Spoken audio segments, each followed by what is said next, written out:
Dear Diary, I love what we've built here in Minecraft, but it gets lonely on my own. Sure, there are pigs and cows to talk to, but I just need some sort of companionship. Anyway, I'm heading out exploring today to see if we can discover anything new. Dear Diary, I went out exploring yesterday and I swear I heard something in the wilderness. It sounded like a bark, like a dog. I'm not sure. I looked around the forest, but I couldn't find anything. I'll head out again tomorrow. Dear Diary, I went out again to see if I could find what made that sound I heard, and that's when I saw it. Standing there proudly with its thick white coat. A huge wolf. It sniffed the air, let out a bark, and disappeared into the wilderness. Tomorrow I'm going to bring some food and bones with me and see if I can encourage it to come and say hello.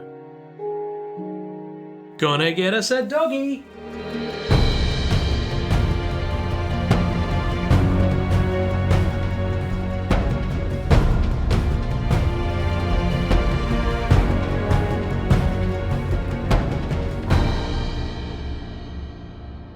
Hello everyone and welcome back to another episode of Minecraft The Journey with me, bugmancx, and this is the series where we've been upgrading a survival world of Minecraft right from the very beginning, exploring all of the new features and changes that get made to the game with every upgrade.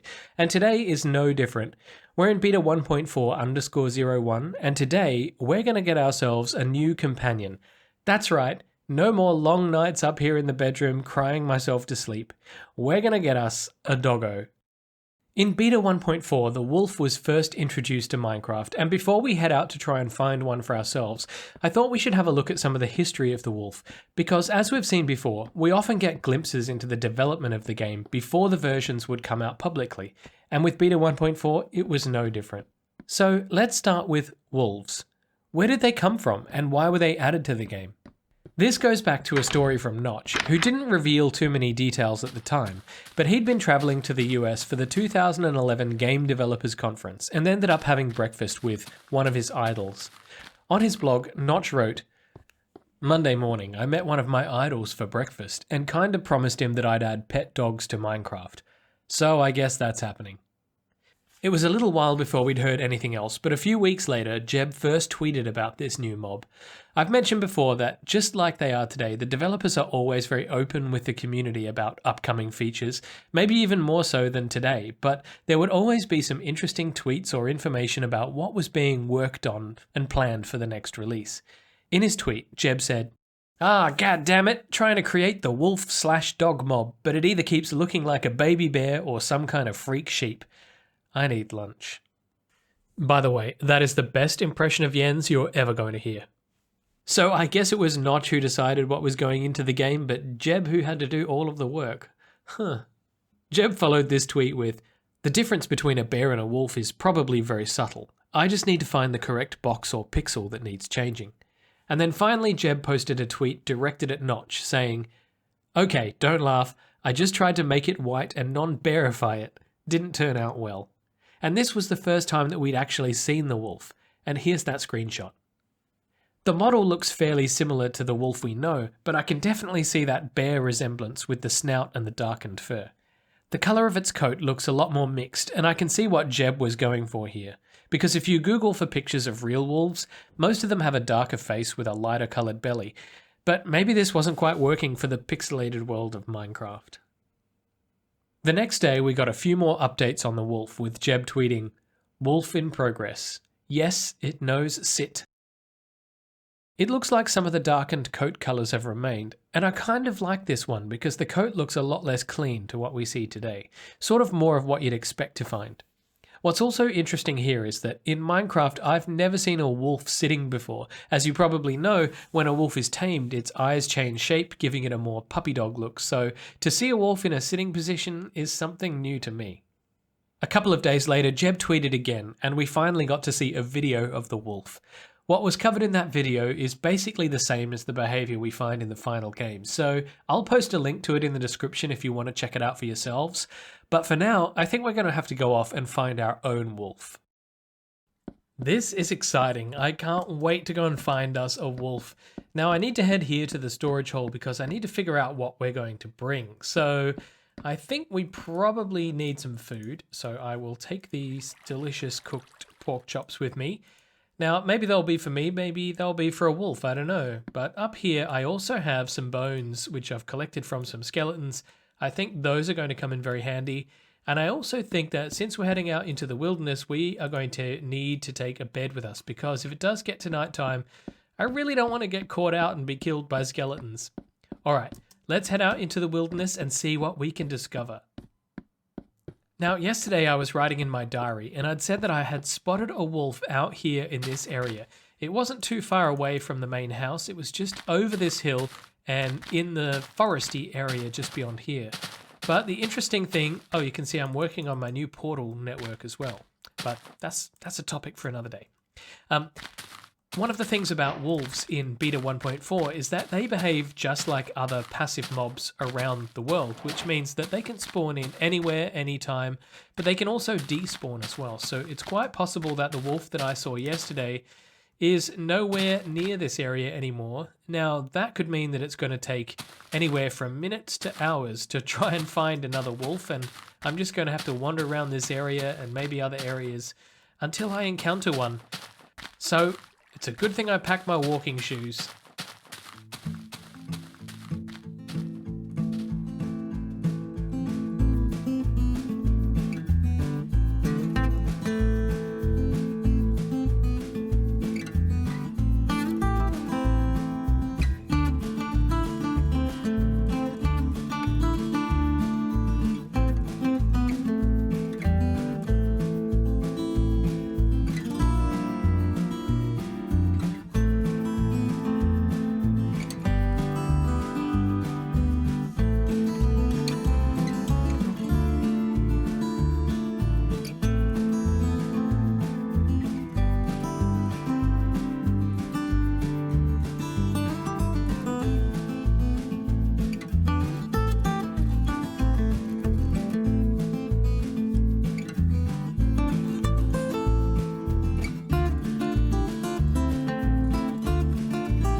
See what I see? I see a little wolfie. 2 of them. Oh, this is amazing. All right, let's check you both out. You've got your nice wolfy coats and you make your barking sounds. Well, you both seem friendly. I'm looking forward to getting to know you both a whole lot better. Well, I don't know all of the differences between the beta wolves and the wolves in the later game, but they look the same. The behavior seems very much the same. And what I understand, as I mentioned before, is that these are acting like passive mobs at the moment. So if I were to leave the area, there's a possibility that they would disappear and despawn. But in future versions of the game, they change all of those mechanics so that if you find wolves, they'll stay in the game even if you leave that area and come back later. So it took me a while to find them, as you saw, because I just had to wander around and wait for the game to spawn some in. Maybe the other ones, there it is. It's right there behind the trees. All right, so at the moment, I'm not sure what happens to a wolf if I were to be aggressive towards it. I don't really want to be aggressive towards this wolf because I think I want to adopt these 2 as my new pets. So why don't we do that, and then maybe we can explore the behavior of the wolf if we find a couple more of them out in the wilderness. Now, one of the things about the wolf is that its tail represents how healthy it is. Although while it's a wolf, I don't think this actually makes any difference. So I might need to tame it in order to turn it into a dog. To do that, I need my bones. So let me get those. Oh, look, you're interested in that, aren't you? Are you following me or are you just looking at me?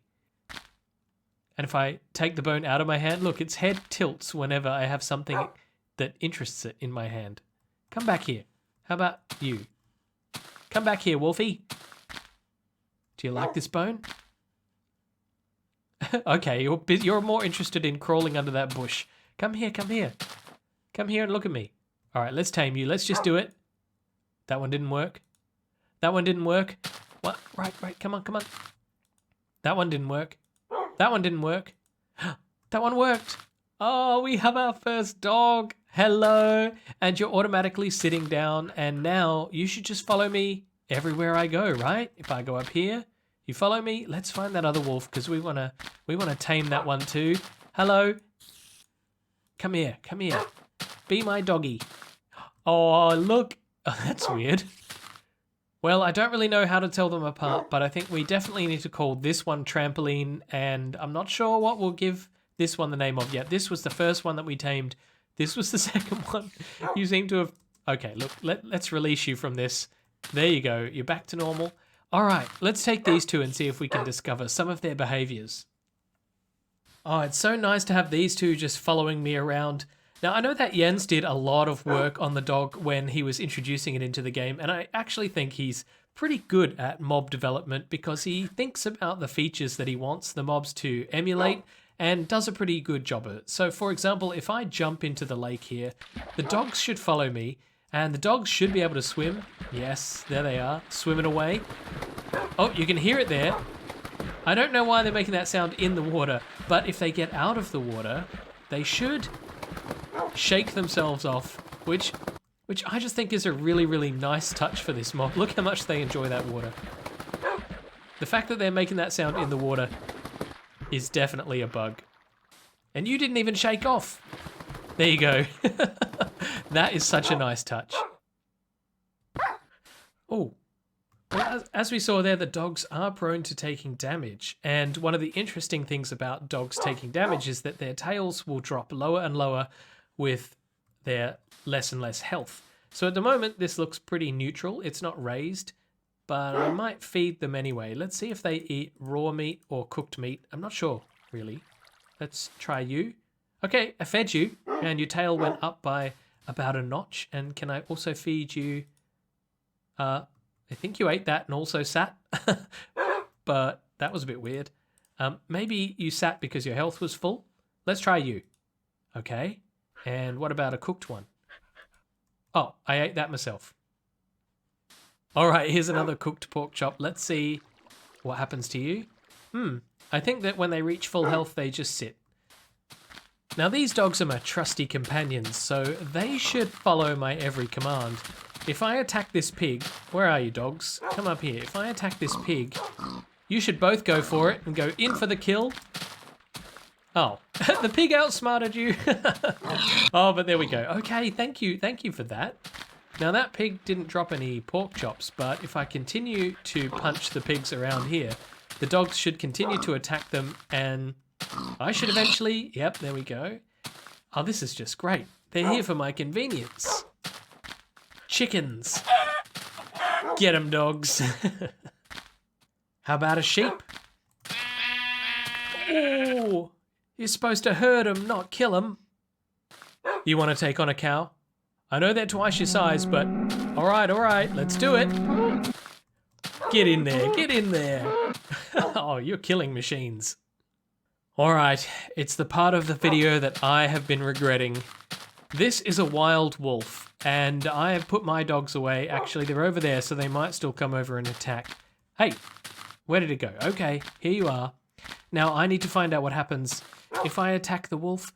I'm really sorry about this, but I don't want to do it, but, you know, I have to do it for the coverage and for the viewers.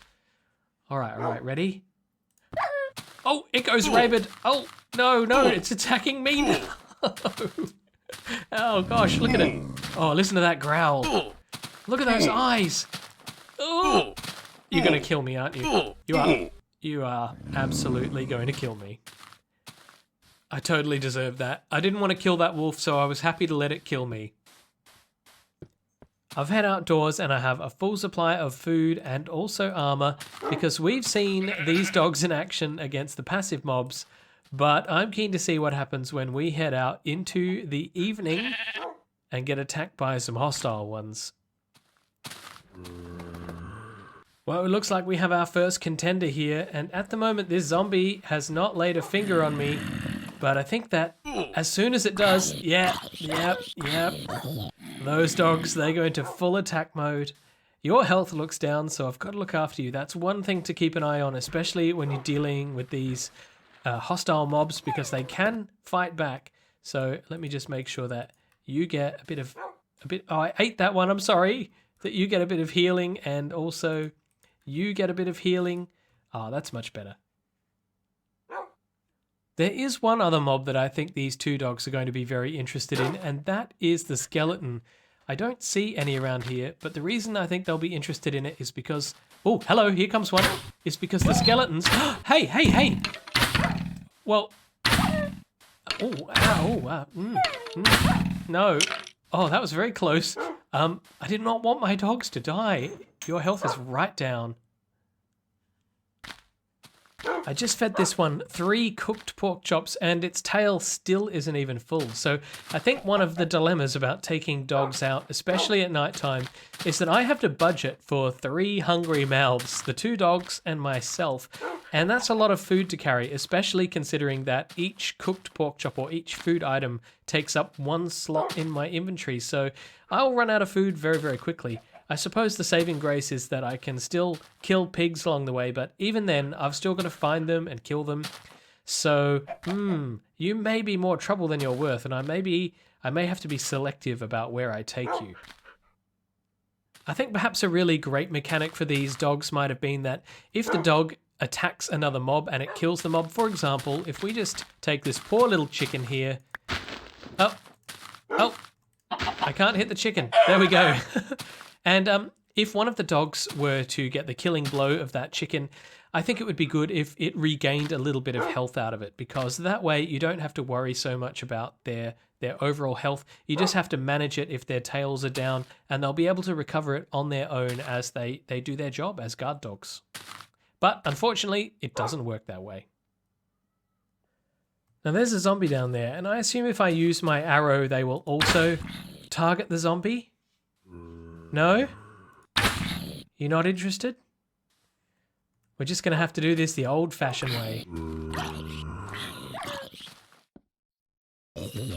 Good job. Now I think these two are going to need somewhere to stay when I don't need them, somewhere where I can put them away and they can keep out of mischief. And I was thinking just out here, outside of the kitchen window, would be a good little place to set up a little bit of a yard. I didn't really want them up there, up the top, because there's naked flames up there, there's a cactus up there, and I just want to make sure that they don't kill themselves. So what I'm going to do is I'm going to start digging away at this area here, and inside of here we'll make a little bit of a dog kennel in the hillside here, and then a little bit of a yard out the front. And I think it should look nice. My, I think I've outdone myself. Look at that amazing dog kennel. Alright, it's not that fantastic, but it does have all of the bare necessities that a doggo needs to enjoy themselves when I'm not around or I'm out doing something else. We've got, of course, the main kennel here, where I'll show you inside in a minute. Out the front here, we've got some fresh water with a tap here, which I can make sure that I keep it constantly full. Over here, we've got a dog bowl, and in the dog bowl, we've got a couple of sticks to play with, some food, and some bones, of course, to chew on during the day. And if we go into the dog kennel, on the left side and the right side, each of these little doggos has got their own little place to sleep, which looks comfy and cozy if you ask me, so at night time they can curl up in here and have a good time. So why don't we pop you two out here, you can sit down here, and you can sit down right there, and enjoy your lovely new doghouse. Now there is one more thing that this little doghouse needs before we finish up today's episode.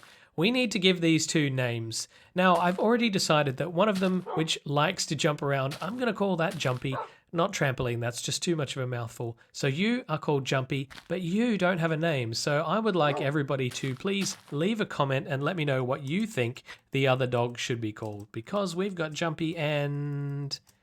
I don't know. We'll have to wait and see what you come up with, and if there's something in the comments that I like, then I'll name you whatever that is, and if there's nothing I like, I'll just have to do the work myself.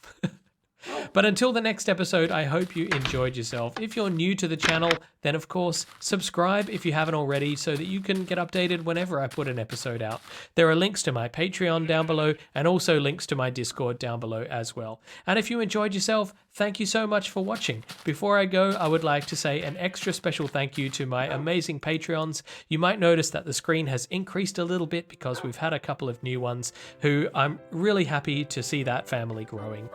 Well, until the next episode, this has been bugmancx. You've been watching Minecraft The Journey. Woof!